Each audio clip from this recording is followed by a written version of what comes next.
Hello, everybody, and welcome to a very special edition of Wednesday Night Madness here on YouTube and StreamYard.com. It is going live, Michael Fletcher, alongside my good buddy Anthony Florio.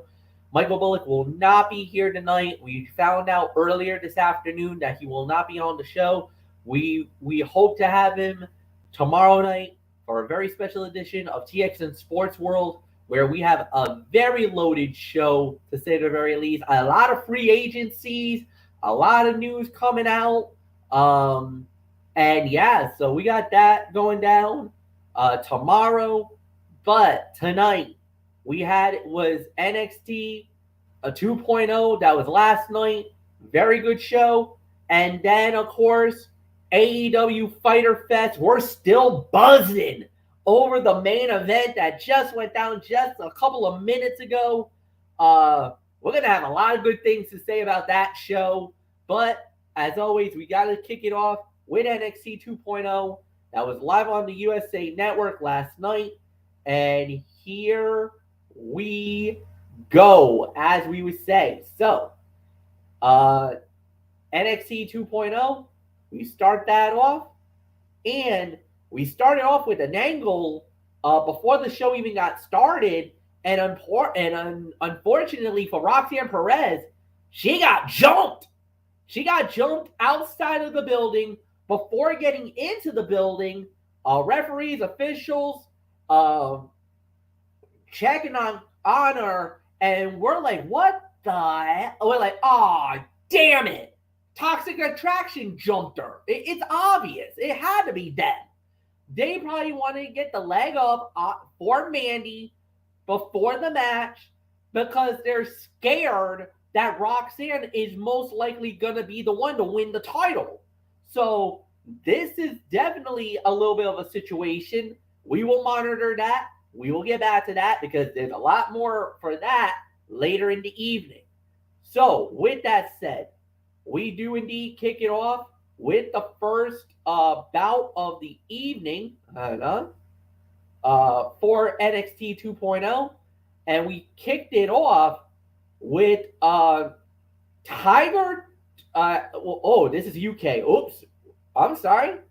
I was asking for NXT USA and I ended up with the NXT UK. What the hell? How did that happen? All right. Wait a minute. Hold on. Now all of a sudden my cell phone's decided to freeze up on me. I'm not using the computer. I learned my lesson on the computer that it goes slower than molasses.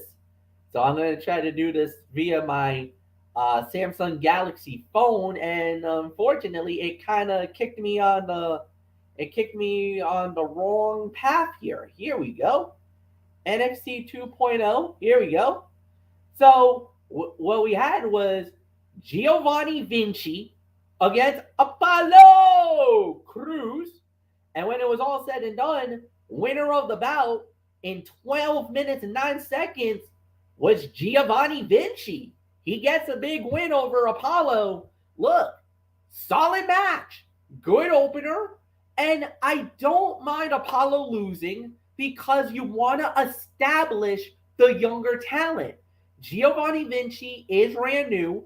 Apollo's well known in WWE. He's well known in NXT. He is a veteran.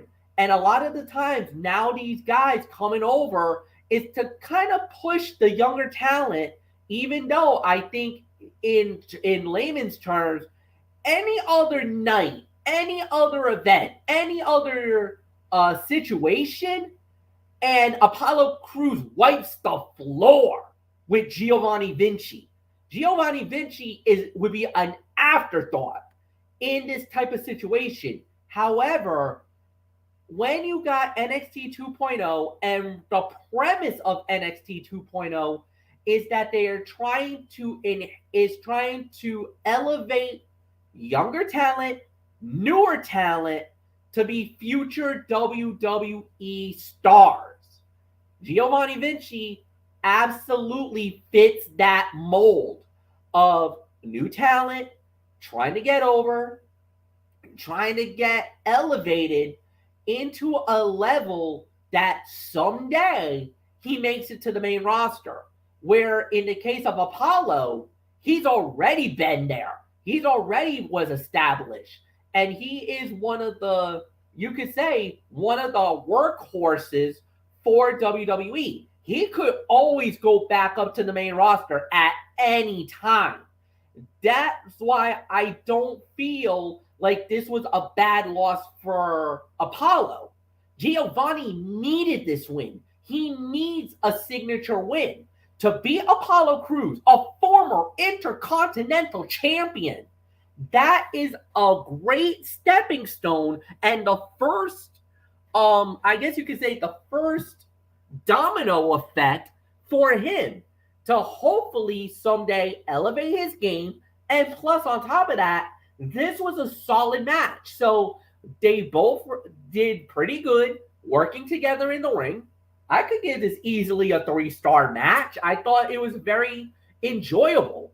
It wasn't the best thing in the world. However, we're talking 2.0. You know the shows have never really delivered in high spades. This is not like the Black and Gold brand. This is not the days when Triple H, Shawn Michaels, Road Dogg, and that NXT was wiping the floor with everyone in WWE. They were better than Raw, better than SmackDown. Hell, they were even challenging AEW itself with some of the events that they were doing, especially takeovers. Forget it. But under this 2.0 banner, we have not seen a lot of that. Yes, there's been a couple of good special events, but we don't really feel like the NXT 2.0 product has been working. And that's why you get a lot of people poo-pooing it, and it's not just guys like us. It's not like guys like us, but even some of the content creators, a lot of the, IWC's been going after NXT for a while now. Now it sounds like Triple H has gotten his hands back on NXT, but I don't know if he's gotten full control of NXT again. Not yet. I don't think he's got it yet. Now, would we like to see it go back to the Black and Gold brand? Absolutely. But for this match to start under this banner of NXT, this was good. This was solid. Anthony, I'm bringing it to you, my friend. 3 stars for the opening match. Giovanni Vinci knocking off Apollo Crews in 12 minutes and 9 seconds. Indeed. And I was going to have a little fun with you with your little botcheroo there a moment ago, but I decided against it. I was going to channel our inner WrestleMania 6 on that one. But which was? What were you doing and all that. But okay. But anyways, it's a 3.5. It's a 3.5 star match, but I'm bumping it down to 3.25 because of the finish, and just so you can get the pronunciation correct once and for all, Zion Quinn. Of course, we've heard MF say Exxon Quinn many of times, but it's Zion Quinn. And it went this went as expected. Zion Quinn interfered to make sure that neither man lost clean. Vinci gets a tainted win, which is why I got to bump the rating down to 3.25. While Apollo Crews can state that Quinn cost him the match. Predictability did not take away from the action. These are 2 ridiculously athletic men with impressive strength, and they worked well together. Future match could be even better. So, really, all I can say on that. So, 3.25 stars down from. It was 3.5 overall, but it's down to 3.25 because of the Zion interference. So there really isn't much more to say here. MF set me up for whatever the next relevant thing on this show is. All right. Well, I was going to talk about this one, but we can move on if you want. It was Caden Carter versus Tatum Paxley. Tatum Paxley wins the match in 3 minutes and 31 seconds. Now, it looks like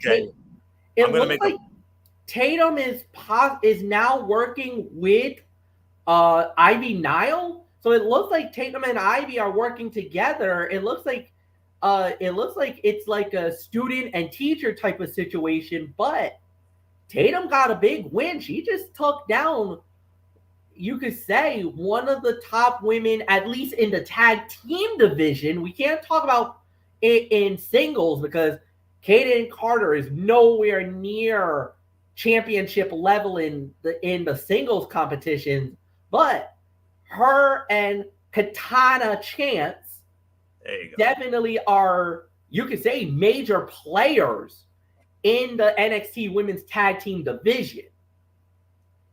I'm going to make a personal comment here. This is a personal thing for me. Sure. Tatum Paxley is beautiful.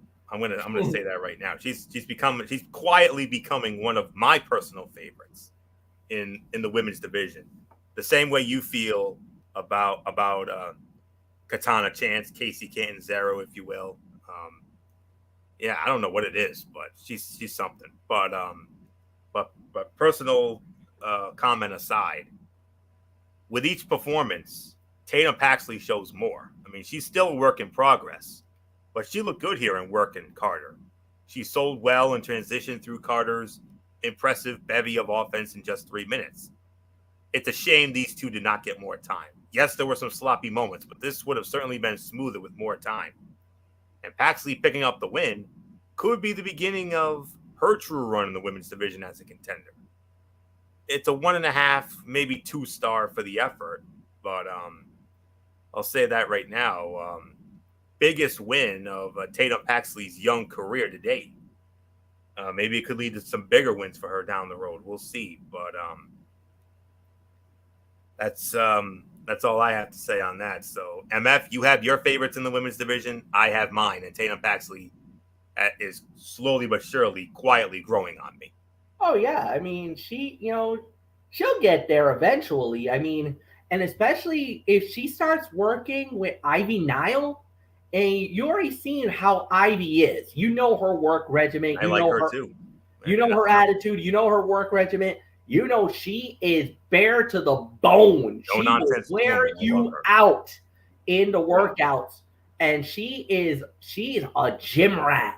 Especially 8 a.m. 8 a.m. at that dojo. Oh yeah, I mean she is in that dojo working her tail off, and she is very focused. I mean, if they really wanted to, Ivy Nile is instantly an NXT Women's Championship contender. Absolutely. Like, if you give her the chance, and I really mean this, Ivy could easily become the NXT Women's Champion. Like, she's got the work ethic, she's got the look, she's got the right attitude. Even though I feel like they're grooming her as a heel, but you can notice what's been going on lately with Diamond Mine. You can tell Diamond Mine is actually being fractured. You know, you got the Creeds right now, the reigning tag champions, and you got Roderick Strong and his buddy Damon Kemp, and they're the heels. You could say that the Creeds are the faces, and Ivy's kind of stuck in the middle. But if you notice, Ivy's breaking away a little bit, but the thing is, she's not breaking away completely because she's grooming this new one. She's grooming Tatum as basically taking her under the wing to be the next player or the next person to possibly become a member of Diamond Mine. But the thing is, where does that go? You know, teacher and students perspectively, and that's the thing. Tatum will learn a lot from Ivy, and you know that's true because of the body of work. Does that, and you even talked about it, Anthony, the elevation of Tatum. She's starting to get better in the ring. She's starting to look a little more sharper in the ring. She's looking more confident, flowing. You know, we got to keep that up. The momentum's got to keep going. But I think we can both agree. We like what we see right now. I know you like more than what you see, Floyo, so let's not kid ourselves on that. Oh, yeah. But let's keep it professional. Let's keep it 100. Of course. She's still a work in progress. But the thing is, we like what we see. We need to see a little more. Now we're gonna start begging the NXT brass. It's time to put her up with some bigger and tougher competition. But Kaden Carter is no slouch. She is not to be messed with either. So this was a good victory, good win. Yes, it was short. I wish they give them maybe twice the amount of time that they got in the ring. I think that would have been great. But for what it was worth, it was solid enough. So next up we had was Sanga going one-on-one with Duke Hudson, and Sanga wins the match in 3 minutes 1 second. Man, what happened to Duke? I mean, I think that's the biggest question going on is what happened to Duke Hudson? Hudson was a big player. I mean, he was rising up in NXT. And now all of a sudden he's hit the wall, a proverbial wall right now. Sanga, Sanga is one dude you don't want to mess with. I get that. But I'm a little shocked that Duke Hudson pretty much got, I don't want to call it deliciously squashed, but dude, what was that? So another maybe 1.5, and I'm being generous with that. I mean, if you don't want to go no rating, I don't blame you, and I would not make a pitch a fight over that either. So Florio, it's yours. Yeah. While defeating Duke Hudson does mean something for Sanga, who was picking up major victories against established talent, this was a mess of a squash. There was no real rhyme or reason to the action before Sanga planted Hudson. After all he has done in NXT, Hudson would seemingly be established enough to put up more of a fight. However, he has already been passed by many since Dexter Lumis was released, including Sanga, who was on track for a title shot before long.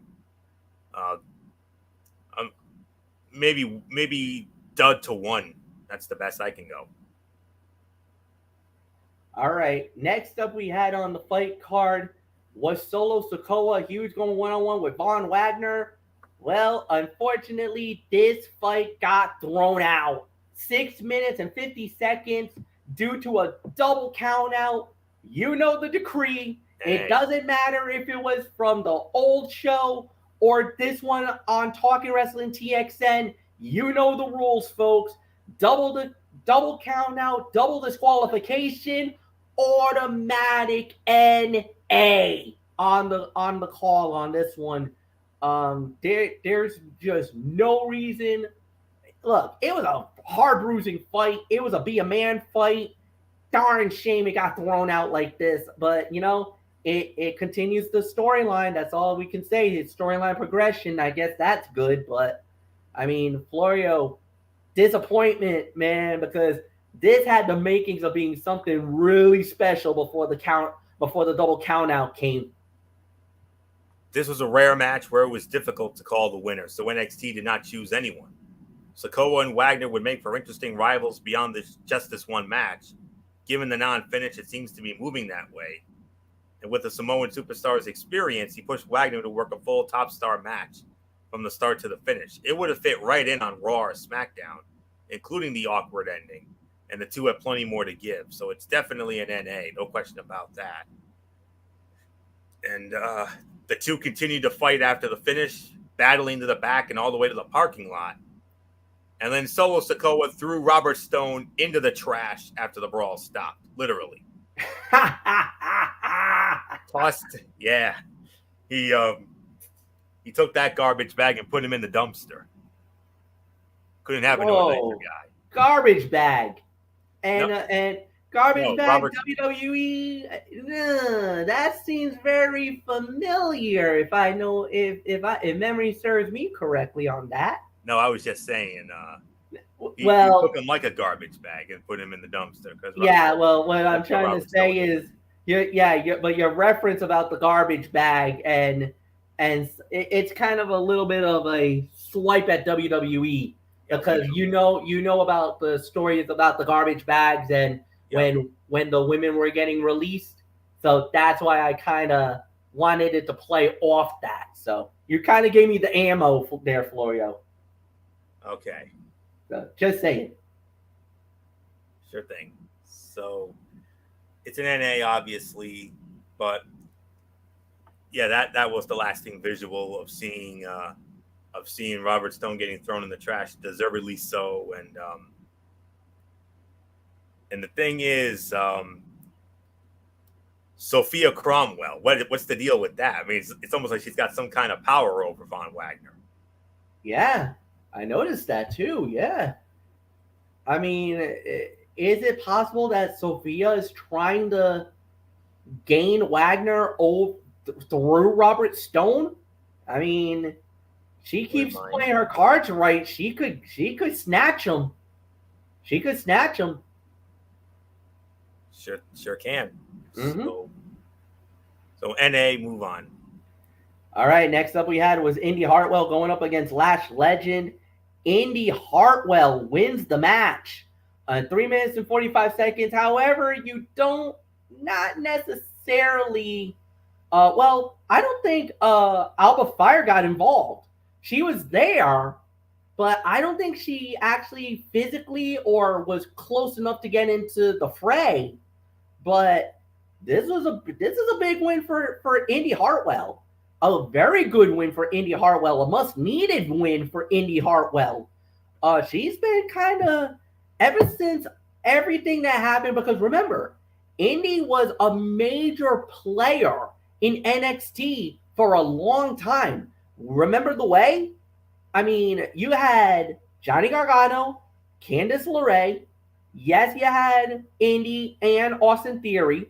And we've all seen what's happened. Theory is now a heartbeat away from being the undisputed WWE Universal Champion. You got Johnny Gargano basically kind of outside of wrestling right now, because you don't know if he's going to come back, if he is ever coming back to wrestling. Because remember, his wife had a baby, and which is Candice LeRae. So Candice is now a mother. Johnny Gargano is he coming back to wrestling? Is he not? There's really no clear-cut answer right now about Johnny Gargano, if he's ever coming back to the ring. And even Candice, we don't even know if she's ever coming back to the ring. Maybe having this baby might be, a good reason to hang the wrestling boots up forever. You never know. So you got that going on. And then for poor Indy Hartwell, remember, they had this thing with Dexter Lumis, getting married on NXT. And as a matter of fact, the wedding actually went off, relatively speaking, without a hitch. I mean, there was a couple of moments where, yeah, there was a little bit of some craziness that broke out, but Indy married Dexter. And we all celebrated for Michael Bullock, because that was his first successful wedding in NXT. We had a successful wedding on NXT. Congratulations. But after that, Dexter got released. Gargano and Candice both left. Theory went up to Monday Night Raw. And now Indy's all by herself. And, she's trying to find her way through. She was kind of linked together briefly with Cora Jade and with Roxanne Perez, but that's not meant forever, because obviously with them now tag team champions, so they're gonna do their own thing. Indy's kind of stuck in the middle here. There's really no path. And for Lash Legend, this was a big loss for her. I mean, she had, a lot of momentum going her way. And Anthony, you want to talk about somebody for that momentum to be snatched out of nowhere. Indy Hartwell, even though it wasn't a most memorable match, but for Indy, this is great for her. But man, does this hurt for Lash Legend. I mean, that was a bad loss to take last night. All right, I got to be the man who tells it like it is here. This was a dud. This was an absolute mess. And it was not just on Legend. Hartwell had the biggest botch of the night, completely whiffing on a springboard diving elbow. Don't think I didn't notice that. That was a botch. It was a botch. I agree. And it was bad before that, though, as the women had no chemistry together. Luckily, the right woman won. though Legend continues to get the better spotlight over the more established Hartwell. Dud, move on, please. All right. Okay. Next up, we had, it was Channing, Lorenzo, and Tony D'Angelo. They went up against Enos Anolfi and Malik Blade. If I butchered the name, I apologize, but you know how that goes. But Tony D'Angelo and Lorenzo does win the match in 5 minutes and 23 seconds. So, Anthony, it's yours. 2.5 stars, fine tag team match that made the most of the match time. Blade and Anafi are really good at maximizing their minutes. Stacks is fine, and Tony D was protected. The point was to continue selling the future angle within the D'Angelo family. Once Santos Escobar is back, the story will truly kick off again and business will pick up. So, 2.5 stars, fun little sprint. MF, your thoughts? I agree. Fun little sprint, fine match. No doubt about it. And yeah, we'll just move right on along. That was about 2.25 stars. And now we get to the main event. It was Mandy Rose versus Roxanne Perez. And yes, guys, Roxanne Perez does come back. She says, I'm good. I'm ready. I want to do this. I want to fight for the title. And they do it. So the match does indeed happen. And when it was all said and done, the winner of the bout in 9 minutes and 17 seconds, and still the NXT Women's Champion, Mandy Rose, Cora Jade turned on Roxanne. What the hell happened? and the thing was, it was, first off, now it looks like, and they never even admitted it, but I think the writing's on the wall. Roxanne got jumped by Cora before the show started. Yep. And the logic is why? This is the thing that really upset a lot of the fans. Like, you want to talk about the internet exploding last night? This took rage to a whole new level. Why would they do that to Cora? Why would they do? First off, Cora Jade as a heel? Ooh, get ready. All I'm going to say is she was a heel in the indies, and she was devilish as a heel. You thought what you saw last night was something? You ain't seen nothing yet. Because if they let her go, the all black, the dark side of it, dude, they are about to tap into some unimaginable gold with Cora Jade as a heel. That's all I'm saying, Anthony. Cora Jade as a heel, it's going to be the best thing that ever happens for her. Now, let's get to the bigger picture. Roxanne gets protected, which I think is the right thing, because they can openly admit that she got robbed. It was her moment. She hit the pop rocks outside of the ring. She got Mandy back into the ring. You saw that they were setting up an angle where Toxic Distraction was gonna try to distract the referee. And then it was Cora Jade that smacked Roxanne with the belt. She smacked her with her own title. You're like, what the hell? So first off, there's a lot of problems here. Number one, obviously Roxanne and Cora are gonna go after each other. It's guaranteed we got an implosion that's about to break out right before our very eyes. We see this. Number two, what the hell is going to happen with the women's tag team titles? Because obviously now those belts are good. It's vacant in my eyes. Because it's a lame duck situation. How on earth is Jade and and Perez going to work together, where Roxanne where basically Cora is jealous of the success of Roxanne. She's basically like, I brought you to NXT. I got you here. And this is the thanks you give me? By trying to win the NXT women's title? You didn't even gripe or anything about a week ago. You were so pumped up about the whole 9 yards. We never noticed any jealousy or anything else until last night. But man, that's all I can say is that's all that's just going through my mind is like, how on earth? This was definitely fight of the night. This was 3.25, maybe 3.5. But there's so many questions that now need to be answered. One, what happens next for Mandy Rose?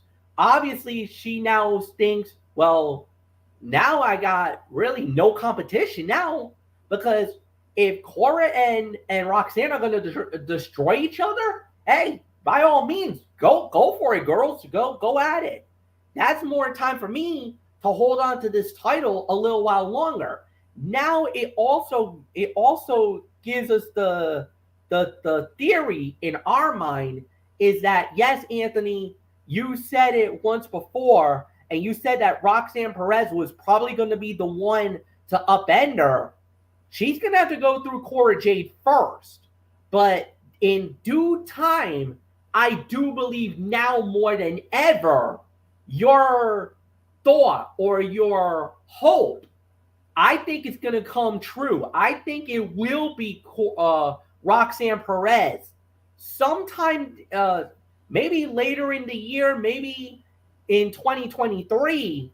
But there is a very, very, very, very, very good chance now that the woman that's going to end Mandy Rose's reign as champion will most definitely be Roxanne Perez. I think Roxanne is now being groomed to be the next NXT Women's Champion. She's going to have to go through some adversity to get there, but it looks like they are setting her up to be the next champion or the eventual one to knock Mandy off the perch whenever that happens. So it's yours, Anthony. All right. Fight of the night here. 3.5 stars, mainly because of the ending there. Rose and Perez had a good match that could be great down the line. They were competing with limited time and around a worked injury. It still felt like a big moment in NXT even before the heel turn. It was almost telegraphed that Cora Jade would turn against Roxanne Perez. Toxic Attraction laying out Perez was too obvious, and anyone else would not have had the same impact. Even if the turn was predictable, it worked because of the story. Jade has built herself up but never found success alone. Perez has found immediate success and looked poised to jump right past her. This was the only time a heel turn would have made complete sense. It's just a shame that the women's tag titles suffer for it. And,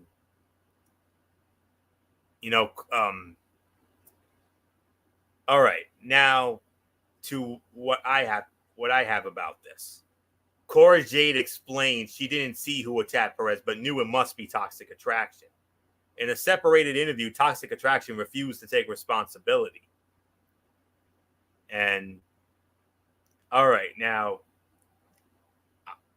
we had a bit of a little messenger chat in our Talking Wrestling TXN News and Views chat last night on our Facebook Messenger, and MF didn't see it coming.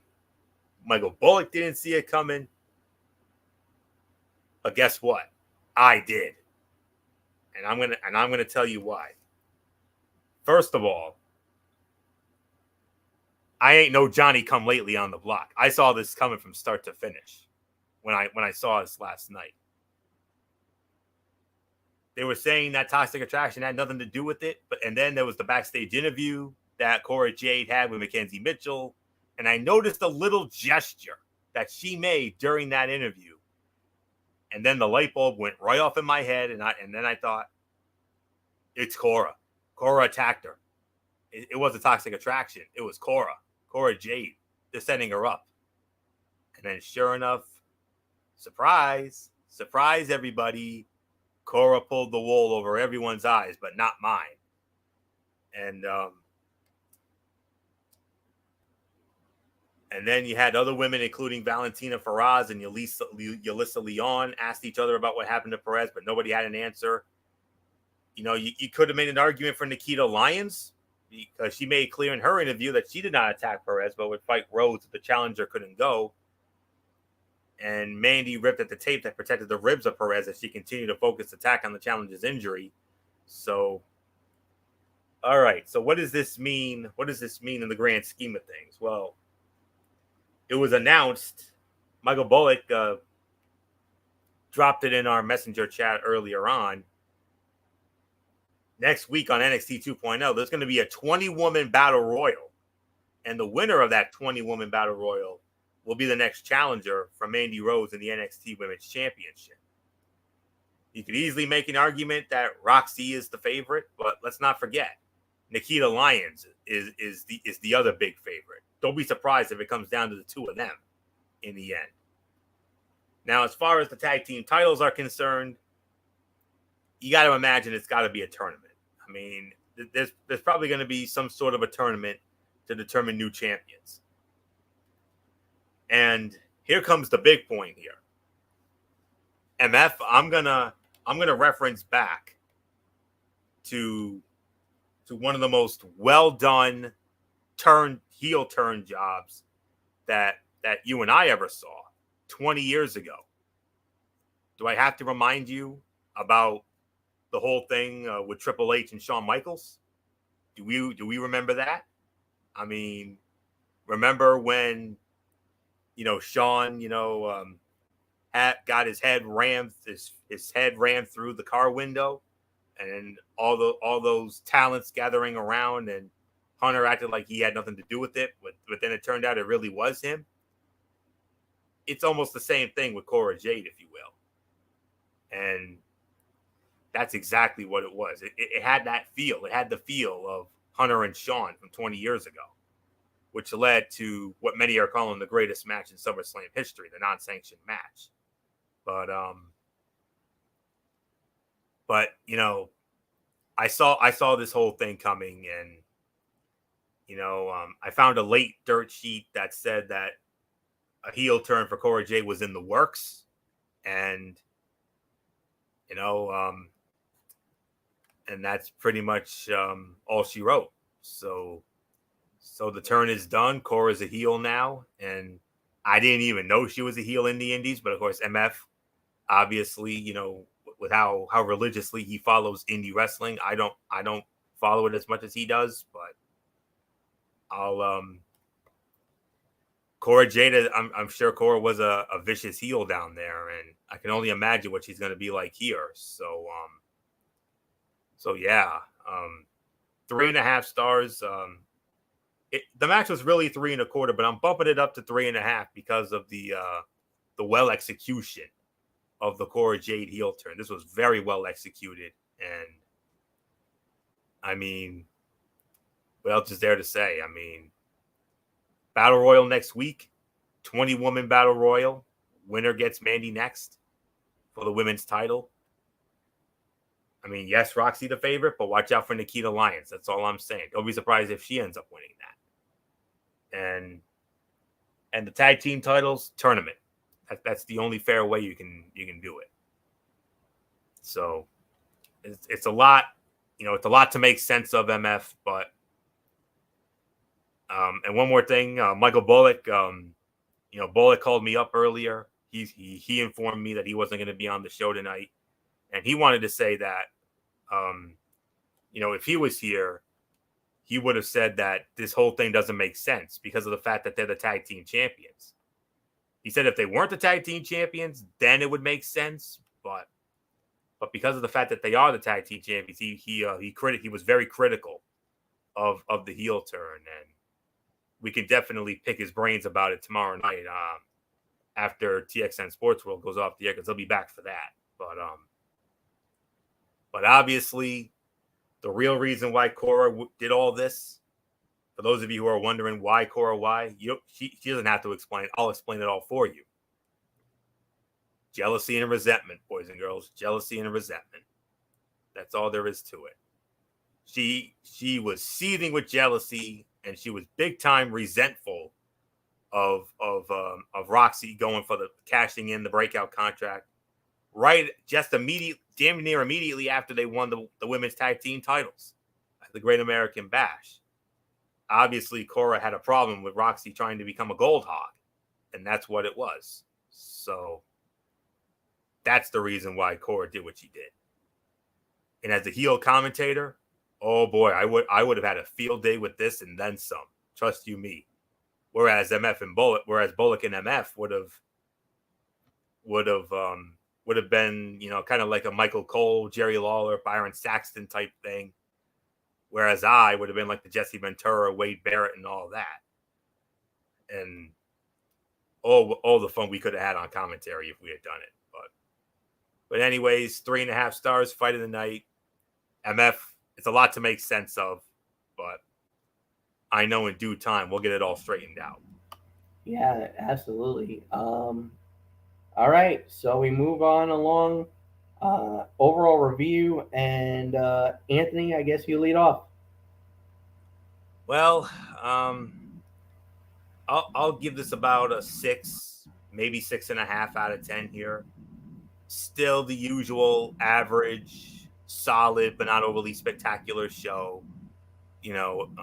Same 2.0 formula that we're used to. Great opener, great main event. The stuff in between, maybe except for a couple of things here and there. But it was back to reality after the Great American Bash, which was one of those special shows that they always do well on, but not as well as when they used to have the takeovers and the whole nine. And damn, we missed those days, and we're hoping that those days will come back soon enough. But we're just gonna have to deal with this. So, of course, the big surprise, the Cora heel turn. I'm the only one who saw it coming. Nobody else did. I saw it coming from a mile away. Like I said, I ain't no damn Johnny come lately on the block. I saw it coming. So that's all there is to say on that. So 6.5 MF, your thoughts, and then we'll get into night one or week one rather of Dynamite Fighter Fest. Yeah, so we started off with Wardlow. Well, at 6 out of 10 is my rating. Let's get into Fighter Fest.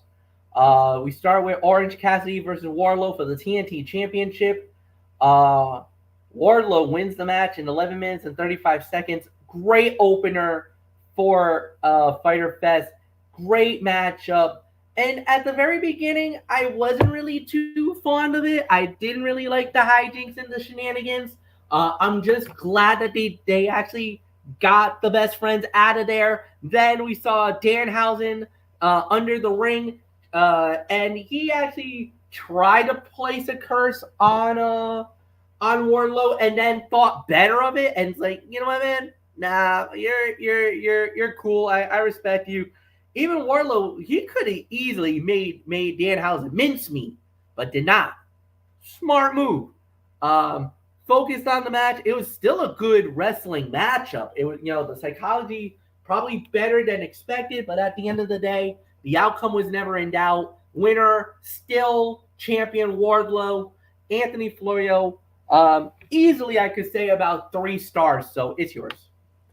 I'll give it 3.25, teetering on 3.5. It was a fun, surprisingly competitive match. This showed off Orange Cassidy's resilience and gave fans a look at something they have not seen much of lately. Wardlow on the defensive. The champion was faced with the first challenge of his reign and proved he could work with an unconventional wrestler like Orange Cassidy, and he went move for move with him and never looked uncomfortable or out of his element, despite working nearly no long-form matches in recent months. And Cassidy continues to assert himself as the most underappreciated professional wrestler on television, with another strong match that stayed true to his character, while featuring the exquisite timing and red-hot crowd that makes up 2 key elements of a great performance. And, commentary team put over Cassidy's status as the most winning wrestler on the AEW roster, not to have held a championship yet. lending credibility to him as a wrestler. Best friends came out and promised to cheat like hell before the match. And when they tried, referee Bryce Remsburg ejected them. Wardlow chasing Cassidy around ringside, pulled Danhausen from under the ring and intimidated him into not cursing him. Yeah, smart move on your part there, Danhausen. Because Wardlow would have beat the snot out of you, and I would have enjoyed every minute of it because he's a damn clown. My personal feelings. But he's a clown who honestly belongs in the WWE. He would be a perfect character for their PG nonsense. You kidding me? I mean, imagine him and R-Truth together. Oh, boy. Imagine all the fun we could have with that. Please. And then the champion showed his opponent respect following the match. That's always nice to see. You don't get that much nowadays, but always a refreshing sight to see. And that's all there is to say on that. So 3 1/4, teetering on 3.5. One of the fights of the night, not the fight of the night, but it was one of the fights of the night for sure. Great first defense for Wardlow. And now it's onward and upward for the War Dogs. So we'll see what happens. So not much more to say. MF, let's move on to the next match. All right. With that said, we do indeed move on. The next match that we had was the interim AEW World Heavyweight Champion Jon Moxley. He went up against Kinoshita Takeshita. And this was an eliminator match. Winner of the bout in 11 minutes, in 13 minutes and 10 seconds, the AEW World Champion, the interim AEW World Champion, Jon Moxley wins it. Anthony, it's yours. Yes, sir. 3.5 stars, teetering on 3 3/4 for this. I could say second best fight of the night on this.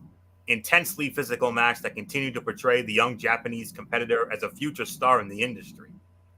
He matched Jon Moxley's tenacity, punished him with his own hard-hitting strikes, and nearly put him away late with a rolling German suplex. He was Jon Moxley's equal on this night and only tapped when he had nothing left to give. Performances like this will lead him to win over fans in a way not imaginable when he first appeared 2 months ago. Mox has been on a roll in his own right, but this was all about the continued rise of Takeshita and the bright, potentially blinding future he has in AEW. No question about it. So, and the look on Takeshita's face, painted in blood as he mounted a comeback, was great stuff. 3.5, 3 3/4, second best fight of the night for me, even though the outcome was never in doubt. But MF, I mean, I know, we all know you follow New Japan and Japanese wrestling religiously. And I was surprised that you didn't know who this young man was. But after the night, we damn sure know who he is now. Yeah, Takeshita is one of those, he's brand new. He's working his way up.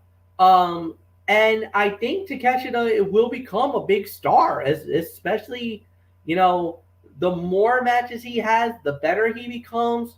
I think Takeshita will become a big star, not only in the United States, but in Japan as well. I mean, he has a bright young future. And to go up against a guy like Moxley, great matchup, good battle, 3.5 stars. I totally agree with you on that one. So at the end of the day, we do indeed move on. The next thing that we had on the fight card, Luchasaurus versus Griff Garrison. Luchasaurus in the minute and 30. We don't really need to talk about that. Dud, worst fight of the night. But this one was not a dud. Claudio Castagnoli versus Jake Hager. Yes, you guys already know the joke. Put the memes up. We the people. This the only thing we're missing is Uncle Zeb Calta with a bleep of you. But when it was all said and done, Claudio Castagnoli wins the match in 11 minutes and 35 seconds. All right. It was solid. It was really good. This is what we expected. Be a man fight. Great matchup. And at the end of the day, I feel the right man won. So great victory for Claudio. He now goes up the ranks a little bit here. Jake Hager should not get any hurt to the loss, but this was still a hell of a fight. So This was easily three and a half. Anthony, it's yours. 3.25, 3.5 for me. I mean, MF nailed it right on the head. But I'll say it like this: Claudio Castagnoli might be the best conditioned athlete in professional wrestling. Jake Hager was in there clearly showing the effects of a hard-fought match while his opponent is running around the ring and delivering jarring uppercuts like he was just getting warmed up. Long, one of the best wrestlers in the world. It is nice to see Castagnoli getting the star treatment in AEW to this point. Hopefully, it continues because he is championship material. We saw as much during his last real shot at the main event in WWE, where he probably should have been the guy to dethrone Roman Reigns. Instead, he will have the chance to find success and titles in AEW. And as expected, We the People chants spilled from the stands, a nod to the combatants' time together as the real Americans in WWE. And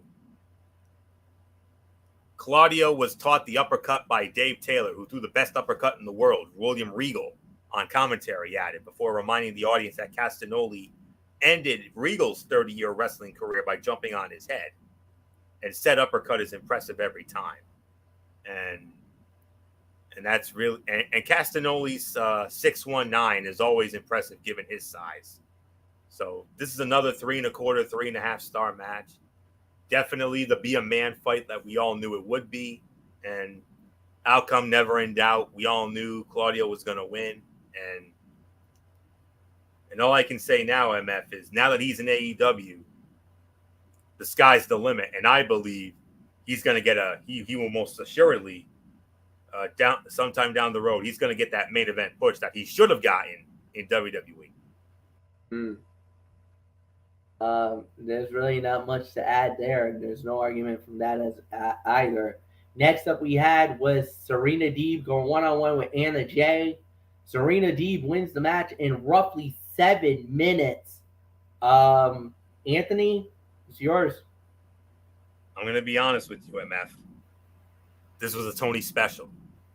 And I say that because these are two of my personal favorites.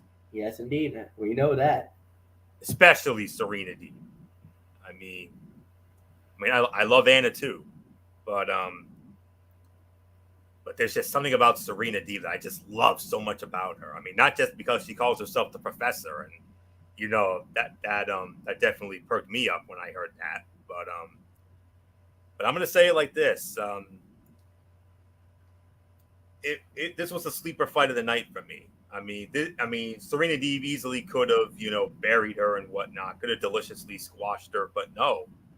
This was a really strong match, which has become a common occurrence for Serena Deeb. Not the flashiest performer on the roster, but she may actually be the best wrestler in the entire women's division. And she is consistently excellent and has shown an ability to have great matches with women of different styles and backgrounds. The story of the bout, though, was the continued growth of Anna Jay as an in-ring performer. Debuting in AEW 2 years ago, with a ton of growing and evolving to do, she had developed into a very talented young wrestler with a ton of upside and the very real potential to become the face of all things women's wrestling in AEW in the near future. And finally, it was announced, and it is official. Serena Deeb will challenge Mercedes Martinez for the Ring of Honor Women's World Championship at the Death Before Dishonor pay-per-view on July 23rd. That's going to kick considerable ass and should be one of the most anticipated bouts on the card. And Jim Ross on commentary put over Serena Deeb as an expert wrestler, admitting it would be hard for Anna Jay to pick up the win. One comment puts over the heel and set up the story of the match. Great call by the Hall of Famer. And that's really all there is to say on that. So I'll give this in excess of 2.5 to 2.75 of a star. But the outcome never in doubt. Tony special. It was a pleasure for me to watch it. I got the most enjoyment out of this, and I love both young ladies, but especially Serena Deeb. And I'll tell you what, MF. I mean, I may not follow Ring of Honor as religiously as you do, but I know your eyes will be on that huge women's title match with Serena Deeb and Mercedes Martinez, Death Before Dishonor. That's got Show Stealer written all over it. Mm. Yeah, this is going to be very interesting to see. It could be a great matchup. Yeah, this was about a 3-star. Definitely one of the fights of the evening. Solid matchup. Really nothing more to add. We go to the main event, and this was for the AEW World Tag Team titles. The Young Bucks putting the titles on the line against Swerve in Your Glory, Keith Lee and Swerve Strickland, and Ricky Starks and Powerhouse Hobbs of Team Taz, winners of the bout in 18 minutes and 10 seconds, and new AEW World Tag Team Champions, Swerve in His Glory. It was Isaiah Swerve Strickland and Keith Lee. They win the titles here tonight. History was indeed made. Oh my God. I gotta say it, this was flirting with 5. I don't think I can give it 5 because it was 18 minutes, but my God, they were so close to the 5-star rating. 4 3/4, an amazing main event, craziness from beginning to end, and the final 5 of this match was absolutely insane. I don't think you can get anything better than that. The crowning of the new champions is absolutely awesome. I did not think that was going to happen. I never, ever, ever thought that Swerve in the Glory was going to win the belts. They did it. They've won it. It's theirs. The Bucks end up being transitional champions. Can you believe that? I think that's the bigger story than anything else. The Bucks lost the belts, and it wasn't even FTR that took the titles off them. Of all people, Swerve Strickland and Keith Lee's the ones to take the belts. So nothing more to say. Anthony, oh my goodness. The balance of power has shifted in AEW yet again. But here's the thing, MF. The Young Bucks were not involved in the decision. That's true. It was right. Swerve Strickland hit the Swerve Stomp on Ricky Starks to get the win, to win the titles. New champions in AEW, you know what that means? Hit me with that tripod confetti. Oh, yeah. Oh, yeah. It did. It exploded. So nice. We get it back-to-back weeks. Last week it was Wardlow after he won the TNT championship. And now this week we get the tripod confetti for the new World Tag Team champions in Swerve Strickland and Keith Lee. I mean, here's a couple of guys who were also underutilized in WWE, especially Keith Lee. And it's so great to see him with a championship again. And boy, howdy, I mean, I can only imagine what they're thinking right now, but WWE, that is. But here it is. Swerve and Lee have been extraordinary as a team, and Strickland was the star of this match. Their victory makes sense within the context of the story, and the fans ate it up. And it was a genuine feel-good moment on a day in which Keith Lee sent an ominous tweet hinting at less than stellar news. He said, "Got some very much less than stellar news today. No matter the results, tomorrow's match belongs to my 2 brothers. It's all I can do until I return. Love you, boys." Could that possibly be could that have possibly been a sympathy win, perhaps? A feel-good win? That's very possible. But getting back to this, the win, all right. Now, the win obviously will raise questions because it almost certainly felt like AEW was headed toward FTR versus the Young Bucks at the All Out pay-per-view on Labor Day weekend, September 4th, with all the gold at stake.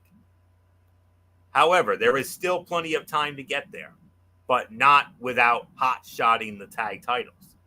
That is why Strickland and Lee's win feels like one that is about to catapult them into a lengthy run that sees them battle top heel tandems leading into and through the biggest pay-per-view of the year. Where that leaves the Bucks in the potential showdown with FTR remains to be seen, But if there is one thing this match proved, it is that tag team wrestling is as hot as it has ever been. And I believe it's absolutely ready to main event an actual pay-per-view event. Where do I even start here? Fight Forever chants rain from the stands as Keith Lee and Powerhouse Hobbs squared off in a battle of the big men. Hobbs hit a frog splash, which JR called a bullfrog splash. The chemistry between the Bucks and Strickland was next level. Strickland teased using the AEW tag belt on Keith Lee, only to eat a low blow from Matt Jackson.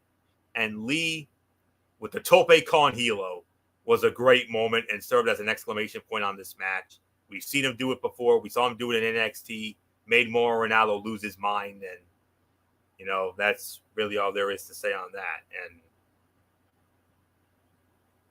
4.5 to 4 3/4 of a star. There's hands. It's no doubt about it. It is the fight of the night. Not quite 5, almost, but not quite. But new world tag team champions. I may have saw the Cora Jade heel turn coming, but MF, I'm with you. I did not see this coming whatsoever. Absolutely not. So I got surprised for a change. So there isn't much more to say on this. 4.5, 4 3/4 of a star. And you can easily make an argument, MF, that you could easily make an argument for TV match of the year. No doubt about it. So congratulations to Swerve and Keith Lee. Well deserved. And, let's see what happens. So, but remember, MF, the Young Bucks did not factor in the decision. So I believe the Bucks will be entitled to a rematch at the earliest possible date. When that is, I don't know. But I think right now that could nuke everything you just talked about. If you really think about it, what you thought about them going up against the best heel teams in the world and have a decent run, you just talked about the one thing that could nuke the whole thing. Right. The Young Bucks. And this prospect of the Bucks versus FTR for all the titles. The Ring of Honor World Tag Team titles, the AEW World Tag Team titles, the New Japan the IWGP World Tag Team titles, and the AAA World Tag Team titles. 4 belts, 4 different promotions. You get all the belts, you literally become the greatest tag team in the world. I mean, that's how big that match could be. So we'll see, but there's nothing more to say. My goodness. Overall review, Anthony, you have the final say on our overall review tonight. Well, after a bit of a punt last week, much better and much improved show this week. This felt like the Dynamites that we are so used to. We only had really one bad match, and that was the Luchasaurus Delicious Squash. But other than that, all the other matches were solid to good to great. So I'm going to give this in excess of 8, 8.5 out of 10. This was a very good show tonight, much better than last week. I mean, last week was one of those rare Dynamites where we were like, that's it. But then again, they were coming off a holiday weekend and the whole 9 yards. But this time around, everybody put the effort in tonight, and this was the vintage AEW Dynamite show and a major bounce back from that disappointing show a week ago. So 8, 8.5. Not much more to say. MF, take it home. I totally agree with everything you just said. As an 8, it's an 8. I don't think there's much of a debate on this one. This was an excellent show. History was indeed made with the crowning of the new tag champions. We'll wait and see how it plays out from here on in. But yeah, great show, great night. AEW, congratulations, boys. You nailed it. So that's it. We're done. Anthony Florio, we got ourselves a loaded show for TXN Sports World tomorrow. NBA free agency. We just got a lot of NHL free agency stuff. Major League Baseball just announced their all-star team rosters, and we also found out some of the participants of the Home Run Derby. We don't have to preview it, but we'll talk about it. Of course, the big three. We got that. So when we're doing this, do you want to do it 10 or 10:30? Hey, if 10's open, All right. Yeah, it's open. okay. All We right. can do it. All right, very good. So we'll do that at 10. We just got to figure out the ordering of it. Yeah. That's what we have to do. So we'll get into that behind the scenes, and then we'll share it with all of you tomorrow night. So that's pretty much all there is to it. I mean, there is a lot to get into. You know, NHL free agency, NBA free agency, a big move in the NFL. Baker Mayfield has a new team. Yep. We got to get into that. Um, the Major League Baseball All-Star rosters, the full rosters are announced, and even participants for the home run derby got announced too. Yeah, home run derby. Yeah. NHL schedule came out. We'll talk about the notable dates, and then of course MF, your latest Big Three basketball report. So, yeah.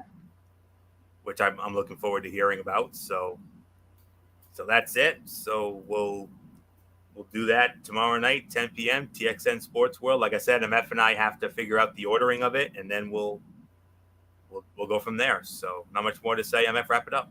All right, and we will indeed. So for Anthony Florio, I'm Michael Fletcher. Have a good night, everybody. We'll see you tomorrow for TXN Sports World.